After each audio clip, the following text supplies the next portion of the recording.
And he's like, his opening thing, he's like, I know your mom. No, I was like, that's creepy. I said, this is going to be weird. Also, I'm outside your window. No, I was like, this is going to be weird, but I already know who you are. And she was like, what? Oh, yeah, way less creepy. That's way less creepy.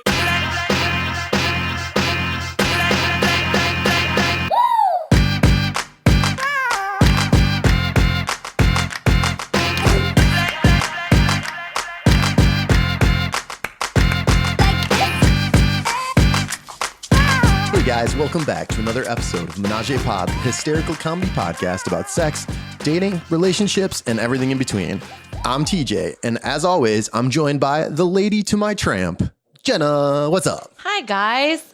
I feel like we should start introducing Miles, too, since he's now become a permanent appendage to my body since Coop's gone. I refuse. Why? He clearly cannot, like, if he could talk, well, he might lick the microphone. He has licked the microphone. He's been vocal in many episodes. That's true. We all love Miles, but for podcast purposes, we need less of him, not more of him. Why? He's so handsome. I know you can't see him because it's a podcast, but honestly, this face. It's like so ugly, it's cute. I know. It's crooked. It's like only the face a mother can love. That's what I always say. Fair. I have a couple pieces of housekeeping, but before we get into that, guys, guess what tomorrow is? And by tomorrow, we mean Saturday, which is technically 2 days before you could potentially be listening to this, but guess what day it is? It's just I know the answer to this. She's turning 25 years old. I am a spring chick. Indeed. You're looking quite sprightly. Thank you. Spry, as it were. Thank you. I am 2 years away from my self-proclaimed Botox year. All right, guys. So this week we have a favor we want to ask you. I usually do this at the end of the episode, but we're doing it at the top this week. So make sure anybody who's new to the show, make sure you're subscribed on Apple Podcasts. And if you could do us a favor, write a review. If you remember correctly, we're running a contest right now. So if you write a review, take a screenshot and send it to us, you will get entered into a drawing to win 2 free tickets to T-Box 2019. So do that. Thank you. Jenna, anything on that? No, but shouldn't they also be sending us their ghosting stories and they can win that way too? They should. Do both of those things immediately. But really write the reviews. That's the more important one. Because I want advertisers. It's fair. Clearly only about me. Everything comes back to me. As is everything in life. Yeah, I know, right? Well, at least you're learning. It took you a year, but you got there. I got there eventually. Jesus, I'm a work in progress like everyone else. I swear. You're supposed to be the smart one here. I've been disappointing people my whole life, so I think it's pretty on brand for me to disappoint you right now. All right. All right. Well, before we intro our awesome guest, it's kind of funny. I'm tonight going to the Ray LaMontagne concert at Chicago Theater. Love him. You are a fan. Big fan. And last year I went as well. And do you remember what happened last year when I went, Jenna? I sure do. And I guess I'm going to bet that if we asked the audience if this was a live taping, what they thought would happen, what they thought happened, I bet they could guess.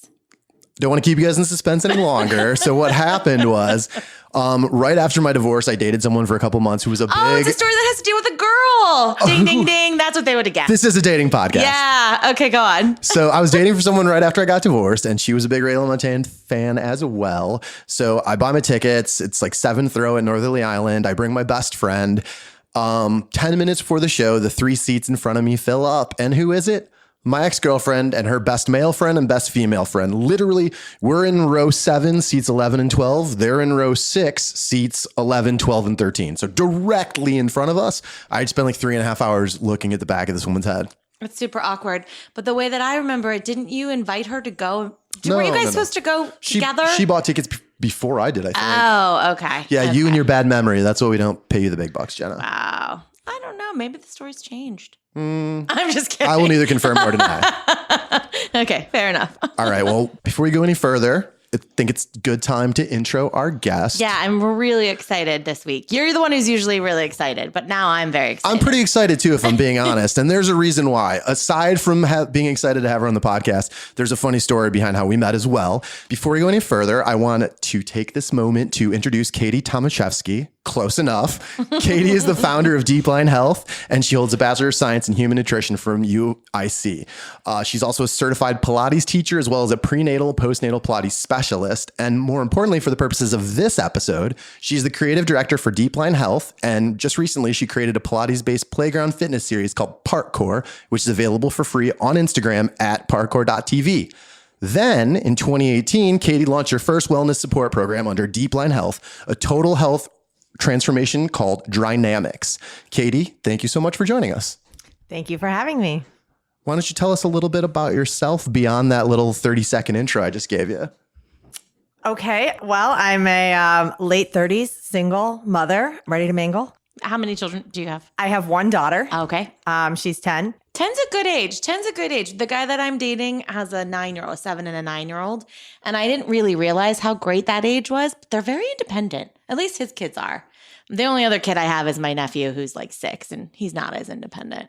10 is kind of why people have kids, I think. Yeah. It's like... Yeah, because that baby stage. I know. I have PTSD. But, she's just like super fun, loves the shit out of me, wants me to be happy and wants to engage with me all the time, but also like can take her own bath. Yeah. And That's she's nice. not quite to the... total shitty stage, which I'm hoping we don't get. She hasn't too like deep. grown out of loving you yet. No, she's super into me. So yeah, we're kind of riding this like 9 to 12-year-old phase out. It's pretty rad. Yeah. Yeah. And a question from a non-mom in the room. How old are they when you can leave them alone? That's Like 13, debatable. 14? So you've got Yeah, a I couple mean, years. it's kind of like how long is alone? I mean, can you run down to the store and grab a Snapple kind of thing? It's different in the city, Totally. Can't you do just like a dog and like put him on a leash and strap him around a post outside the convenience store? It's kind of like, do they have a device? Do you have a doorman? Yeah. Like I wouldn't let her be outside of my home by herself, where some kids her age that live in the suburbs like walk to 7-Eleven. Like she can't do that. Like traffic scares me. We live in Humboldt Park, so there's other things. Totally. about being outside. Shootings, I get it. Yeah. So we're pretty cautious, but it's kind of a gray area. You got to take it kid by kid. Yeah. Ugh. I don't know. Better you than me. See, Jenna's doing research because if she marries this guy, she's I trying need to to get her know what stepmom game in order. Stepmom's fun. I think so, except weirdly, and it's way too early to be having these conversations, but I went out with my friend Jenny last night to dinner and because I just got back from visiting him and the kids were there and I was there and I just like adore them. They are so stinking cute and they're good kids. It's 2 boys. They're good boys. And I said to her, I was like, I don't really know how to fill this role, right? Like it's a weird role to be in because I know how to be aunt. I'm good at that. But that kid is like basically mine, right?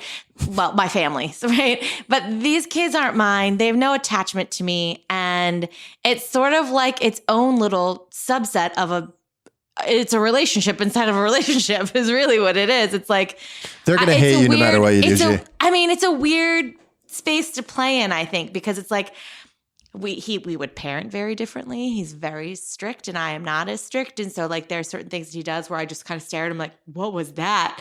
Things like that. And then I think these aren't my kids. It's not my role. It's not my place to say this. And so then I have to like bite my tongue, which as we all know is very hard for me to do.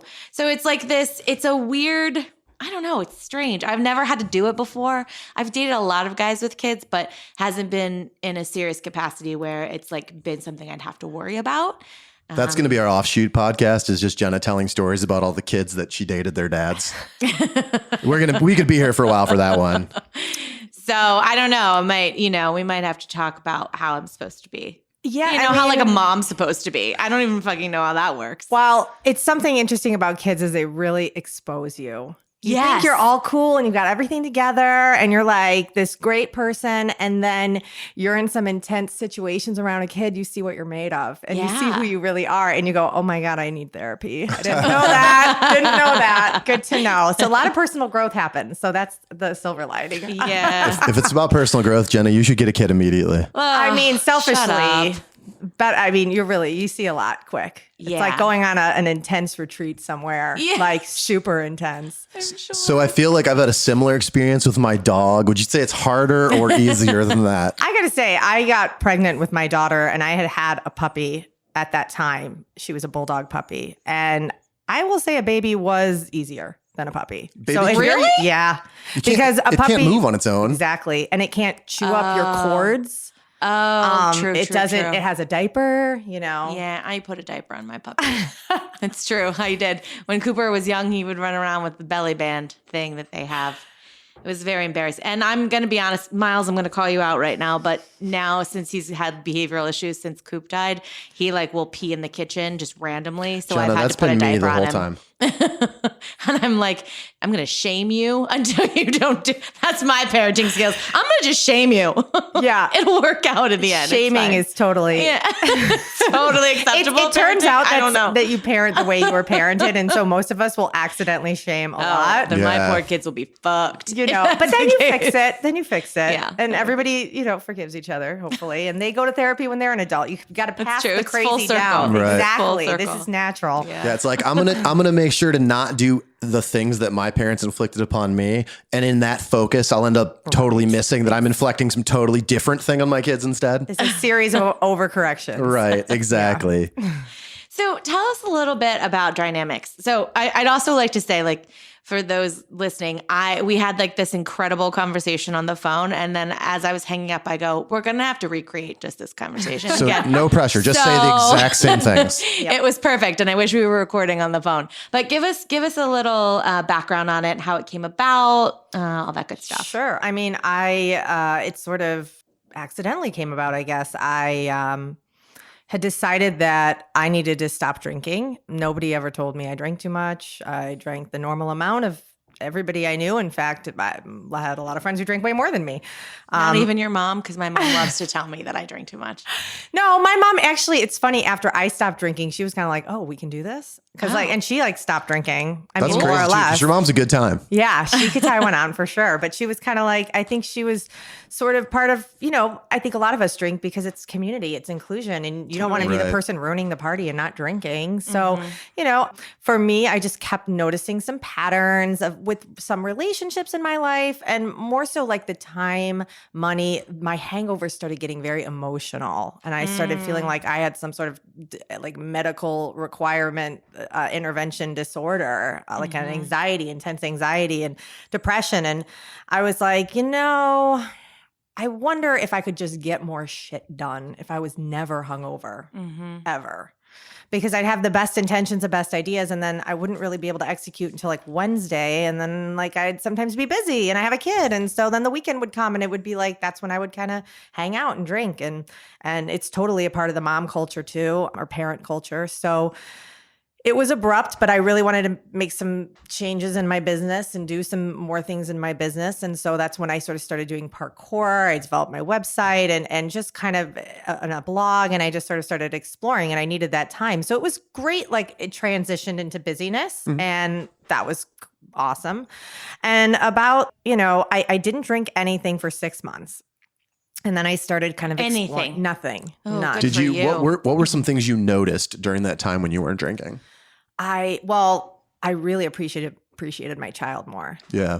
When I would be going to play dates, all the grownups are in the kitchen drinking wine and the kids are, doing whatever. But like I said, she's at a primo age. Yeah. And she's actually really funny and fun, but I would kind of not be as interested.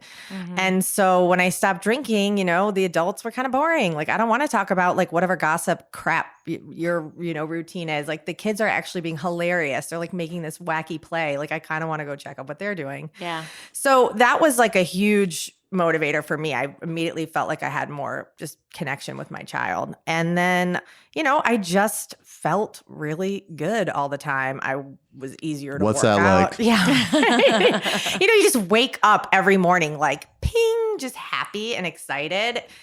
Everything felt easier. That voice in the head that's kind of what do we have to do today, bitch? This kind of thing. None of that. Wait, my mom lives in your head too? Weird. Get out of bed. It was just time to get up, do your things. I mean, the energy level was just incredible. So really, and that came down to, I thought I didn't have an insomnia or anything, but I would get up every night and go to the bathroom or maybe toss and turn a few times. I'd switch positions. That switched over to me sleeping like a brick on my back. Really? No wake up, 10:30 to 6:30 every night, no fail. I was this is insane. What that will do to a person.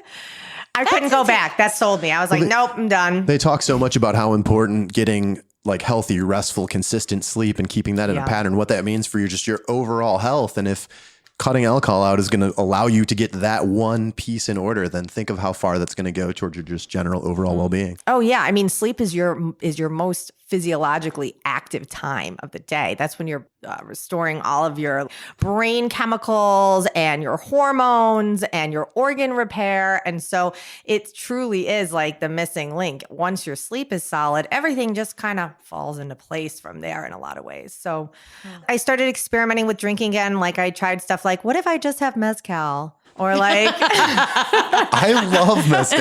It's spiritual. Yeah. What if there are like South American rituals done to this? Yes. And I'm going to Mexico in a couple weeks and I'm like, am I going to do like a ritual? And that's where I kind of don't want to be a quote sober person because I just, it's not something I align with completely. Like I just find myself naturally moving away from it with conscious effort. So, I tried all different things and always the same thing would happen is no matter if I drank wine early and then had a bunch of water or whatever, I would still have restless sleep, which meant that it wasn't the end of the world. But for 3 days, I'd have a little bit of self-doubt. And here I am trying to do this business. I'm exposing myself all the time on Instagram and through my blog and telling all this personal stuff. And I would feel like, oh, I'm an idiot. People hate me. Those kinds of thoughts. I just didn't get those when I was not having any alcohol in my system. So I kind of went, well, if that happens, I got to make sure I don't have any work to do for a week after. It's really got to be in vacation mode.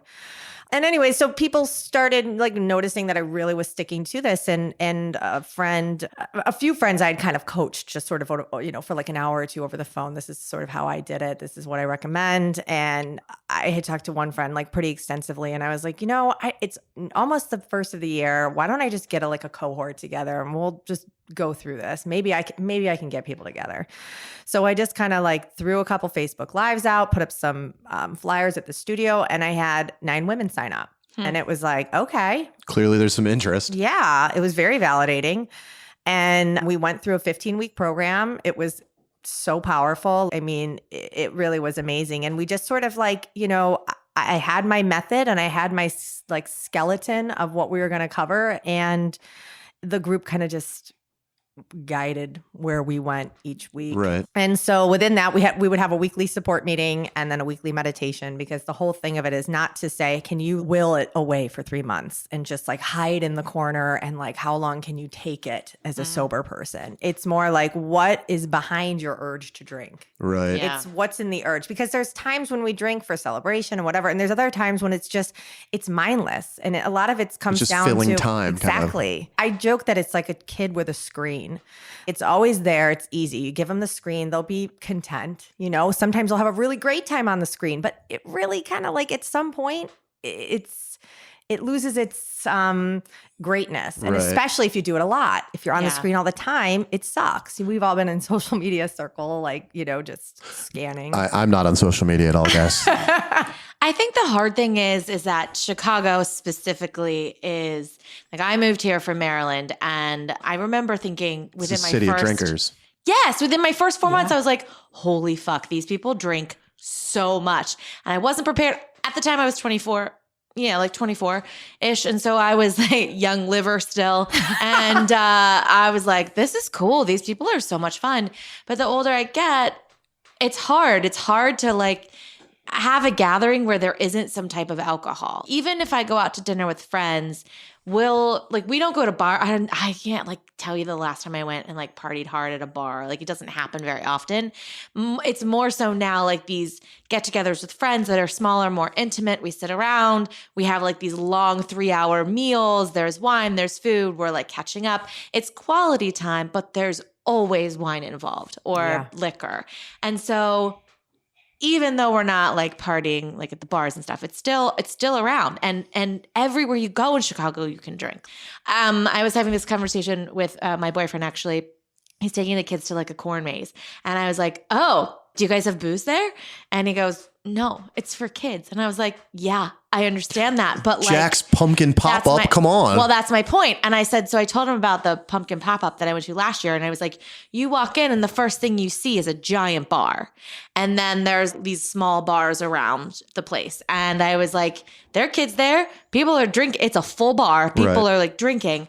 And he's like, yeah, no, we don't do that here. This is like for the kids. And I'm thinking, oh, Chicago, like all we do is drink. So, oh, he's not in Chicago. I'm like, no, the he's one not. I went to had booze. No, he's not. No, he's in back Maryland. He's back on the East Coast. Okay. And I was like, man, Chicago is just really such a drinking city. So it's like you can't get away from it. Right. And then what do you do? And how do you date? That's a good question. Gosh. You know, I really was excited to talk to you about this because me personally, I'm not a huge drinker either. I wouldn't say I'm sober, but I consume alcohol maybe once a month and almost never to the point of intoxication.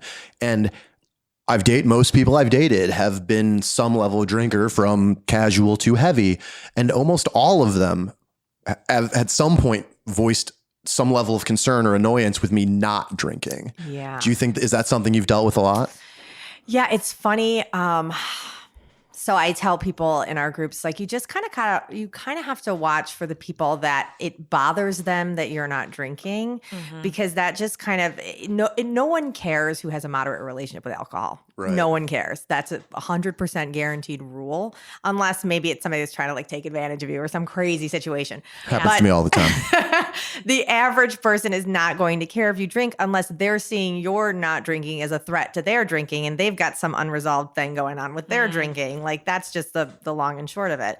So to me, if somebody's pressuring me about alcohol, I'm just kind of like, okay, like, you're not really my people right now.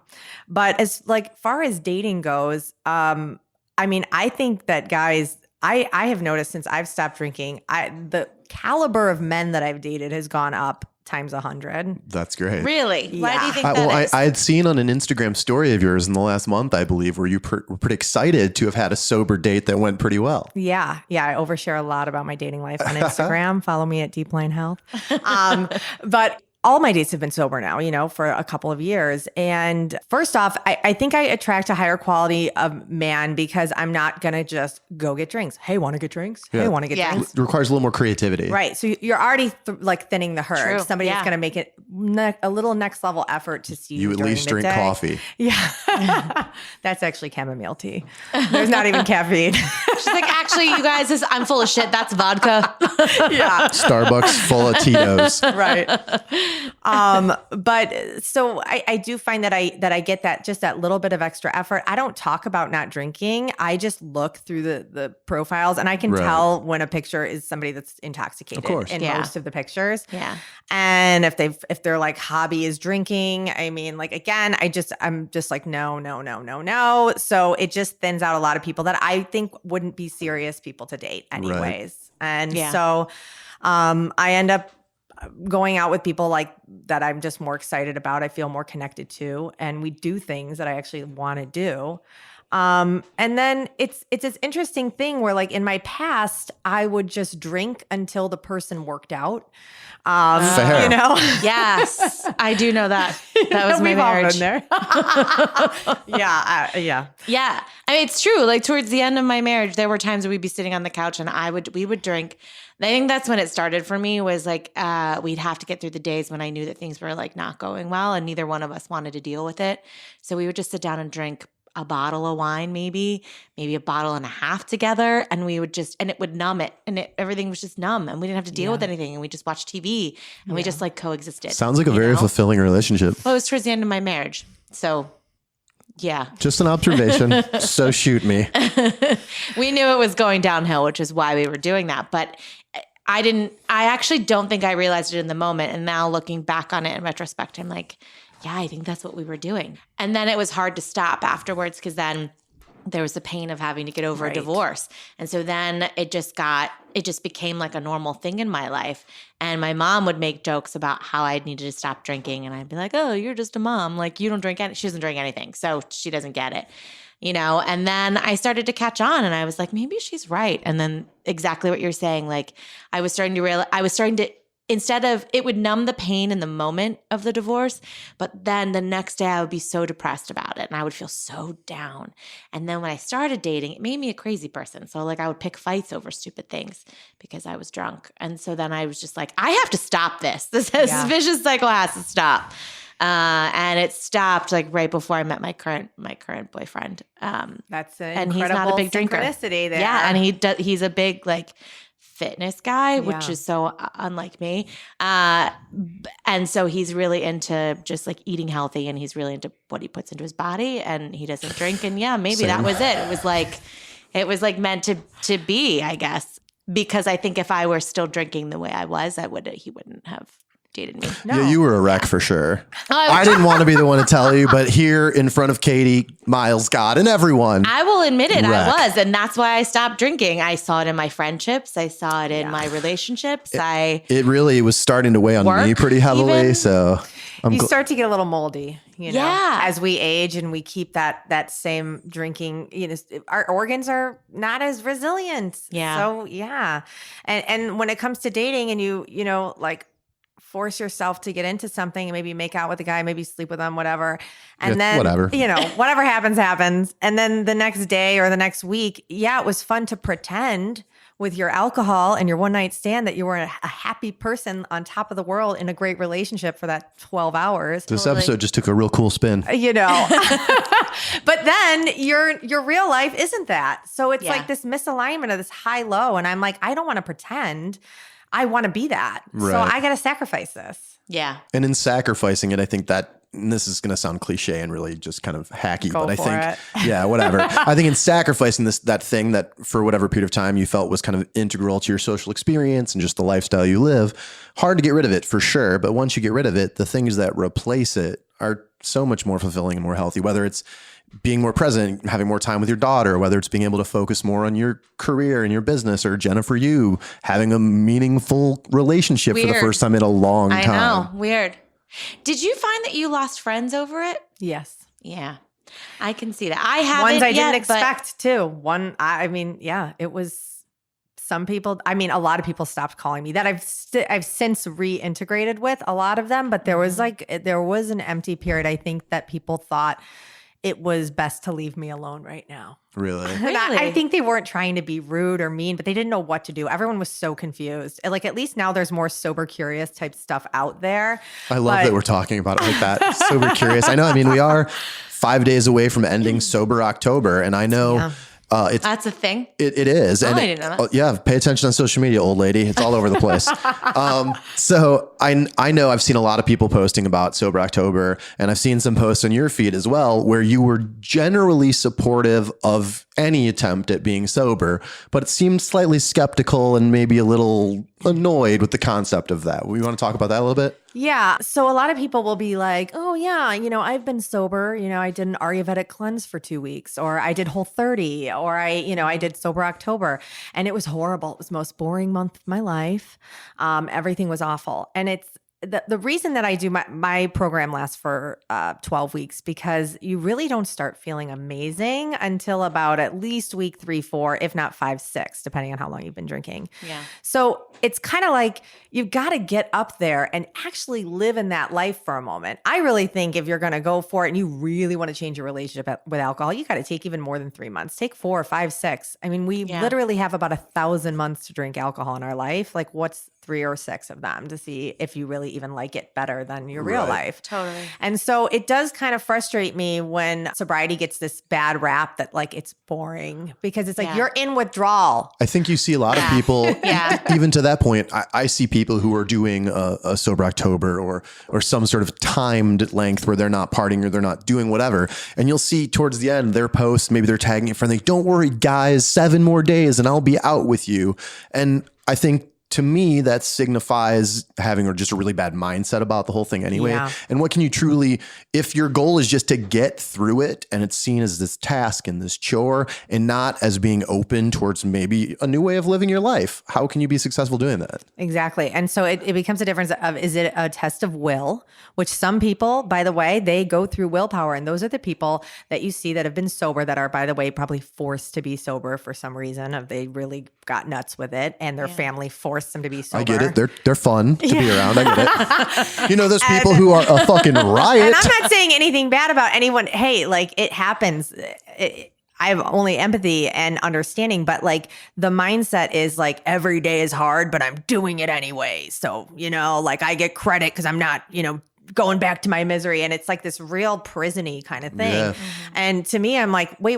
We need to, like, right from the beginning, it's like, do not pretend that you're drinking a drink at a party. No, don't. I mean, you don't have to walk out screaming, I'm sober, but like, just be real about it and say, I noticed that I sleep better and I work better and I'm having a better relationship and all the things are better. So I'm just kind of riding this out for a minute, see what I like to do with my life, just be open about doing something good for yourself. And allow like insight, keep experiencing things. I kind of joke like sometimes people don't want to do the program because they're like, oh, I have a wedding. Oh, I have a this, I have a that. Mm-hmm. And if you don't have an obstacle, you're not going to gain that confidence. Right. So if you go through dynamics with nothing that's challenging you, well, then you might not, stick with it afterwards. But if you had a vacation and a wedding and all these things and you did it sober, I'm not saying that that's going to be the most fun wedding that you've ever been to compared to your drunkest whatever experience. But it's like that first step, that first challenge that's going to make, by the way, not drinking on a Friday night at home super easy. Right. And it's the next wedding will be like, actually, I had a little bit of a better time. I tell people just set your expectation to pleasant. Yeah. Like be realistic. You should get that on your business card.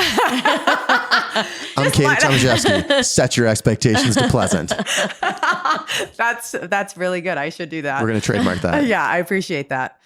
So yeah, I just think that the expectations need to be realistic, and you need to know that if you go back to when you didn't use alcohol for your social life, for most of us, that's like 17, right? Yeah. You're awkward as hell. Okay. You're going to go to a party and you're going to feel kind of weird. Right. But you know what? You're going to go to a party for 2 hours and then you're going to go to the next party and maybe you'll think of something that's going to help you that time not feel as uncomfortable. Or maybe you realize that those people aren't exactly your people. Right. And you have to be open to changing your life. Like you can't just be like, I want the exact same life, but without alcohol. Like that's not how it's going to work. I'm not going to drink, but I'm going to hang out with the same 15 people. We're going to go to the same places we always went. That's not realistic at all. Like don't just make yourself go to the bar again and again. Like start going to something new and different. And that's what we really encourage as well. Like you kind of got to date yourself. You got to figure out what did your child self love to do? Like you have money. You could go ride a horse any fucking day you want. Like why are you not doing that? That's true. Okay, then. So then what for our listeners who are not drinking or maybe, have met someone who isn't much of a drinker, what are your favorite dates that you've done sober? Well, I'm a pretty active person. So, I mean, I do love to like go rock climbing. Especially I love rock climbing because you like climb a chunk and then you stop and you can chill and talk for a little bit. And then you climb another one for a second. It's not like a constant activity. Right. Are we talking like legitimately climb or like hiking? At a Brooklyn Boulders type place, like an indoor rock climbing. Oh, gotcha. Yeah. But to that point, I'm a huge fan of the walking date. And I've heard since that that's just like the best thing to do. One of the reasons why, so I've, for whatever reason, maybe because of this podcast, I've done a lot of research, and almost all the research that I've done says that for a first date or even for a second or third date, that some of the best, many people have told me this, some of the best things you can do are activity dates that keep you side by side as opposed to facing each other, because it propagates just easy conversation and it minimizes a lot of the anxiety. If you and I were to go out to dinner and I'd never met you before and we're just sitting 3 feet across from each other, like looking at each other, it can be awkward, and people generally aren't always their best on their first date. So that just lends itself to have problems. And so if you do things like rock climbing or go hiking or go for a walk on the lakefront, not only is that something that makes it easier to take alcohol out of the equation, but it also makes it a little more likely that you're going to have some natural chemistry. You're not going to have to worry about the awkwardness and the nerves. Yeah. You're going to walk past a cute dog or a person doing something weird. Like there's more like chance for something to connect about. And, the thing that I love about it is before, when I would just drink to make the date work, I'd also like sort of, lay seductively across the bar. Like, aren't you going to kiss me? Or maybe I'd even kiss them or whatever. I wish we had video of that right now. You all need to see Katie like slinkily laying on the table. And I'd end up in these relationships that were not great, And now I'm in a place where I'm like ready for somebody who's going to like step up. If we're sober, like I'm not going to like open it up for you to kiss me. Like you have to make the move. You have to be there. Like you have to show up. It's really kind of exciting. I mean, you have to have more patience, which the alcohol removal makes that easier. Right. Yeah. Because also when you're not drinking, then you don't get that next day, like, should I, that compulsive wanting to check in. Yeah. That's way reduced. So it's all the people that give the rules are like, don't, sleep with them for whatever amount of time. I think somebody on your show said 3 months. Whoa, Yeah, Bella. yeah, Yeah. that I disagree. Just putting that out there. Well, Bella 3 months. Bella did say 3 months, and she also gave the same advice TJ just did about the walking side by side. Yeah. So I think like maybe I wonder if it's like it's easier. It's I could easier see when how you. it could happen. I mean, I could take 3 months. She says I could don't never have drink done on a that first before. date too. And- She was like, I think you need to take all of that out of the equation. Yeah. I don't want to derail this conversation, but I want to reiterate 3 months. Yeah, 3 months is I think that's bananas long. Like who waits 3 months, sober or not? Like 3 months is long.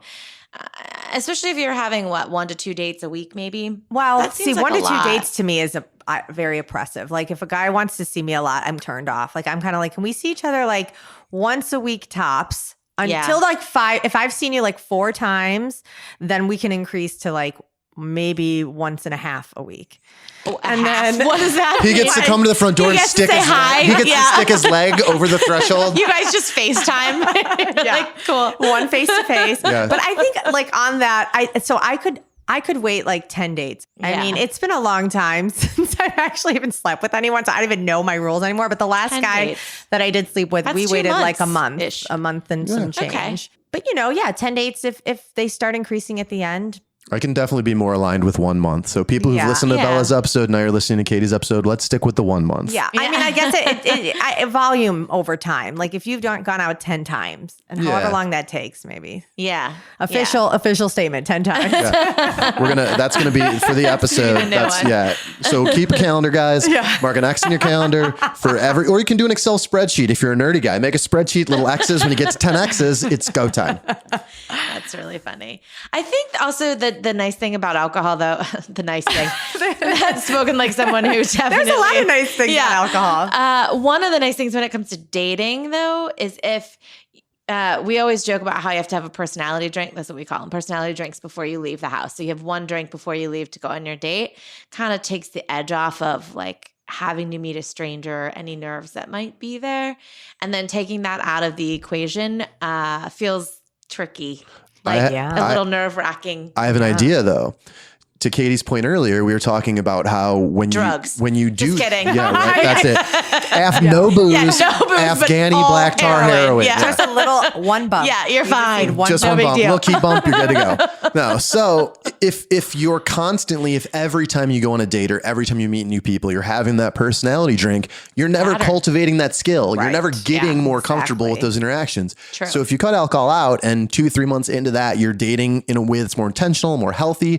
And yeah, maybe the first 3 times you have a first date, it's awkward, but you're learning those skills and you're becoming just more familiar with the way it feels, not medicated, to interact with a new person. I think you get better over time, right? Definitely. I actually like encourage that from my people who don't want to date, especially like a lot of women I know, they get sick of dating, and rightfully so. Yeah. And they're like waiting for when they're ready to date. And I'm like, no, like you got to go out and use these dates kind of like obstacles. Like you don't think you're good at dating as a sober person, so go out with 3 people. Half the time, most of the times it doesn't work out anyway. So just go out and have a dress rehearsal.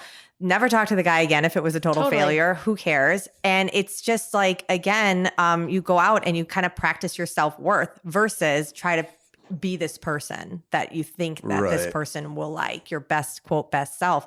And I will tell you, as a sober person who doesn't say I'm showing up sober, when I get somewhere and the guy has had 1 or 2 drinks, totally fine. But you can tell in this there's this sort of like way. Right. And it's just like, it's fine, but it's hard to feel authentically connected. So again, looking for that authentic connection for me, I had to take away the alcohol because I get that way. I get very like, rah, rah, rah.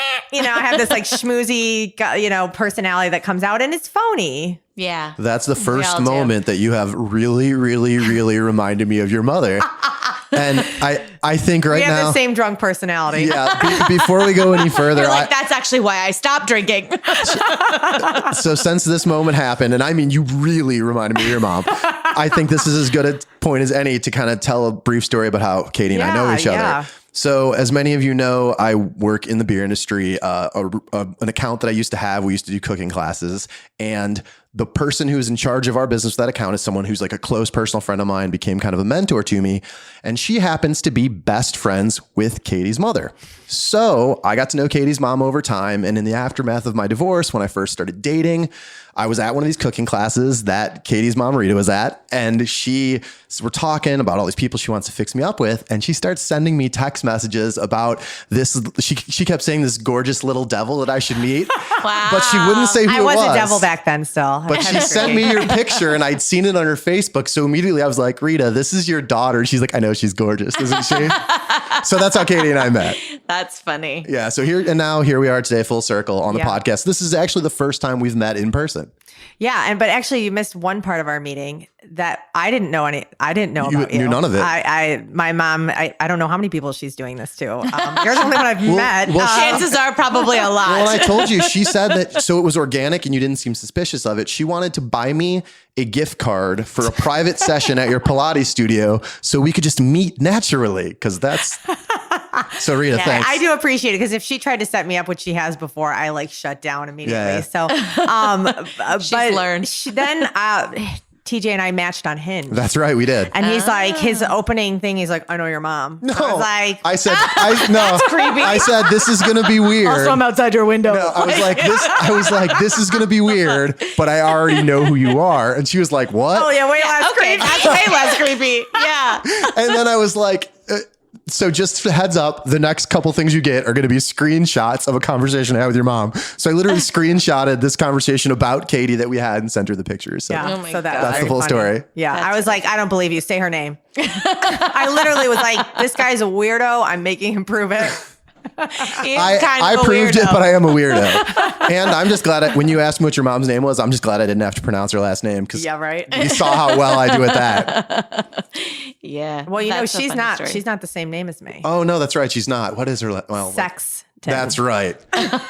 Oh, Yeah. nice. Very on brand for Menage-A-Pod. I love it. Yes. So I love it. If you're listening to this, Rita, Sandy, hi guys. It makes me want to change my last name to something saucy. You've got a good one. It's fun. It's short, one word. Yeah. Or one syllable. Yeah, I guess. One word. We were actually talking There about usually how are. since I don't have kids, like I'm the end of the bloodline. My poor father. Womp womp. And then it came up because I was asked if I had changed my name when I was married. And I said no, because, well, for a couple of reasons. One was work, but the other was I wanted to hyphenate it and he was not on board with that. And I was like, but I'm the end of the bloodline. There's no more after me. And he's like, okay, but if we're not having kids, then it still dies with you. And I was like, no, I'm keeping it. But yeah, so gosh. I read a statistic that 3% of men, or maybe it was less than 3%. I think it was like 0.3% of men. So 3 for every 1,000 weddings take the wife's last name. Really? That would be awesome. Yeah. No one wants your last name, Jenna. Tough I luck. know. It's so It's a good sad. one. I think it's cool. Thanks. Miles loves it. You're going to give her a big head, Katie. If we could stop. We're not. I know It might take more than tomorrow that. is her birthday, but we're not being nice to her. Oh, that's God, tough crowd tonight. I mean, I already said you were turning 25. What more do I have to that's true. compliment? You did. I mean, You come did on. say that. Yeah, you did. I know last week, why haven't you noticed my pretty new haircut? Yeah. It's like you're dating me. Well, I mean, this is sort of like a relationship. Yeah, we're like in its own way. We're parenting our pod baby, Yeah. and today Katie's our pod baby's aunt. Yeah. Oh yeah. I love this. Okay, so back to the topic at hand. You know, we've talked a lot about your program and your experience with sobriety and being sober and what it's like dating. Prior to being sober, or even since you've been sober, what would you say is the kind of craziest thing you've ever seen or had happen to you when you've been on a date? Like a guy who Ooh, maybe that's a good himself question. had been drunk or just something that kind of went awry. I That's can't even pretty remember. wild. I've had so many dates and like so many weird guys. Like I kind of like mind erase stuff as best as I can, especially from when I was drinking. It's called I think. blacking out. Yeah. I do this little technique I call mind erase. My little technique, I just drink a bunch after the date and then It's like it's like my own personal like Men in Black memory machine. I actually heard somewhere, and this might be a false statement, so nobody quote me on this, but I think I heard it on a podcast actually, that people that black out, it's like a gene that you have. Can someone fact check me on this? But I heard this, that it was like a gene that you have, right? So like some people will black out, some people won't. The people that black out have like this gene usually tied to alcoholism.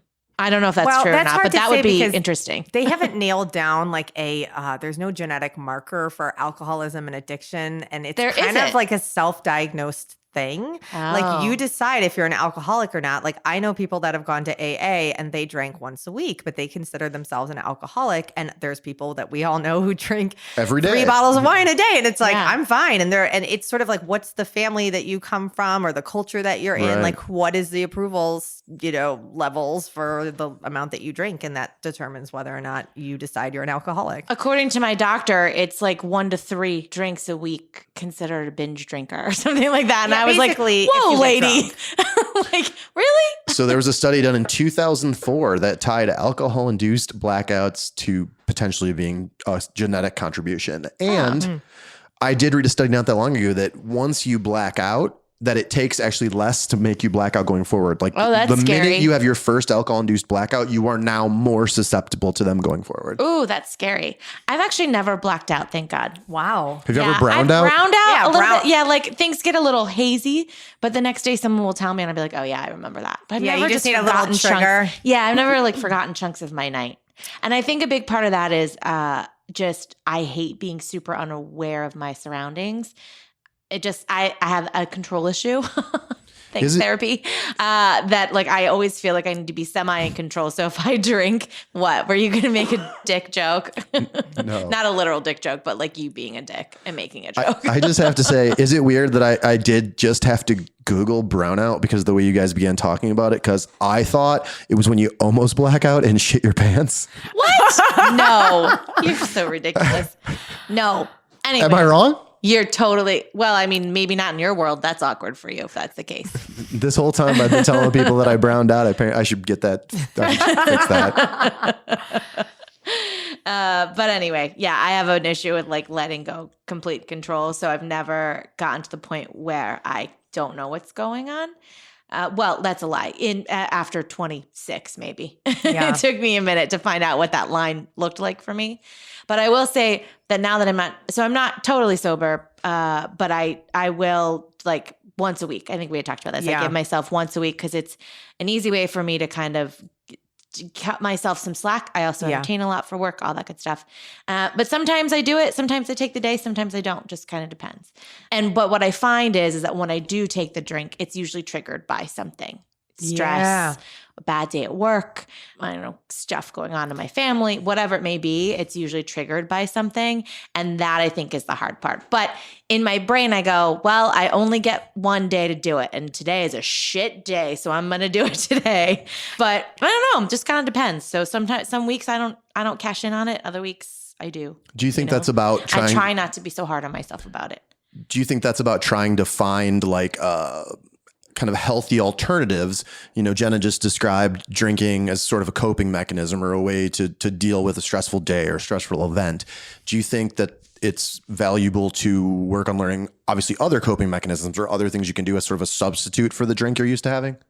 Yeah. So it aligns perfectly with what I was talking about dating. And getting more creative with dating. Mm-hmm. And I find that drinking is a socially acceptable way for you to reward yourself and treat yourself without feeling like a selfish bitch who's like getting pampered all the time. Yeah. But like, I like to do that too, though. Let's be honest. I buy myself things all the time. I'm like, I deserve this purse. Thank you. I worked very hard. But if you consider your relationship with yourself, if you were your own partner and yourself came home and said, I've had the worst day and my mom's pissing me off, and it was your ex-husband just like, okay, drink. You would be like, you're shitty. Yeah. You don't do anything special for me. Yeah. And so like you kind of got to get outside of the box. And I think that for a lot of us, especially if you're a wine drinker, I mean, any alcohol, it's like a sensory experience. Mm-hmm. So, not to get Jesus-y or something, but have yourself a little something that you can create. Like I have a little burning like altar where I just like burn some oil and maybe a couple like a smudge or something, and just like watch the flame for a second and just kind of like clear and waft the things in my face, the smoke. I don't know. That's what she said. So, it kind of just cools your brain and you get out of that cycle. It only takes a couple of minutes. Yeah. It really takes 5 or 10 minutes. Right. And then you go, oh, well, I'm good Or like without go it. for a walk or take a bath or do something else to unwind. I'm work intrigued out. by the burning thing though. Yeah. Doesn't matter what I burn. Could I burn like my ex-girlfriends in effigy, like little like fake dolls of them? Certainly. Because I feel like that could be very like cathartic. Oh, so cathartic. Don't waft Yeah. those fumes in your face.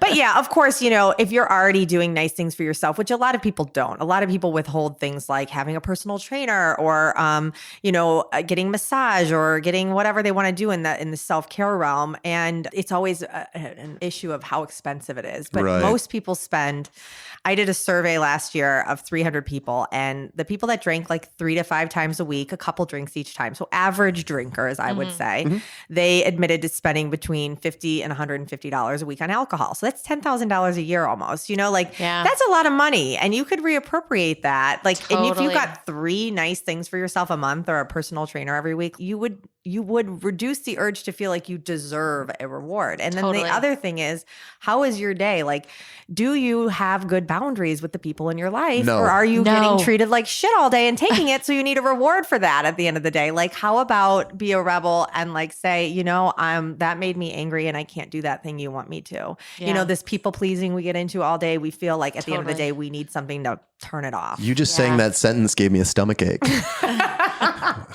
Yes, I can do it. Yes, I can do it. Yes, I can do it. Love me, like me, please. What do I need to do for your affection? Yeah. I need to go start taking some Pilates classes. Everybody does. Wait, I've always wanted to try Pilates, but I'm scared. I want to try the ones with the machines. Do you do the reformer machines? Yeah. Yeah. What are you scared of? Of not being able to move my body afterwards. Oh, no. I took a bar class when I used to take bar class when I was like wedding dieting. And there were like days where I couldn't move. There were muscles in there that I didn't even know existed in my body. That's sort of how I feel like Pilates is going to be with the machine. Bar is more in the like, let's kick your ass. You need punishment for your sins. Okay. And like you're just gonna the repetition.